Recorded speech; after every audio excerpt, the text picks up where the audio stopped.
Inabutan na kami sa loob ng airplane nang naglilinis. First time ko na-experience at nakita kung paano maglinis ang mga employees ng airplane. Pero bakit kami inabot na ng mga naglilinis habang nasa loob kami ng airplane? Story time! Sumakay kami ng airplane sa Kilimanjaro Airport. Sobrang konti naming nakasakay dito. Then, after 45 minutes, bumaba kami sa Dar es Salaam para mag-pick up ng other passengers. Bukod sa pagsakay ng ibang passengers, bumaba muna dito yung mga sa Dar es Salaam bababa. And then, nakita namin ino-open ulit yung overhead bins, inabutan namin yung mga naglilinis, at naka-zero out ulit yung trip namin. Kaming didiretso ng Doha na dito lang sa airplane nakastay. O diba parang bus, pupunta sa kada terminal para magbaba at magsakay na bagong pasahero. First time namin ito na-experience and alam namin na ganito ang mangyayari. Kasi ang usual na layover na flight ay ganito po ang itsura.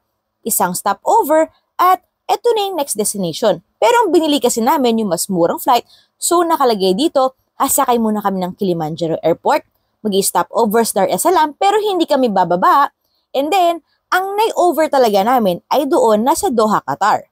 At from Doha, Qatar, pabalik ng Manila. Ang tawag dito, stopover without disembarkment. Meron palang ganito, kaya kapag bibili ka ng plane ticket, make sure na basahin ito para alam mo ang iyong gagawin. Have a safe flight!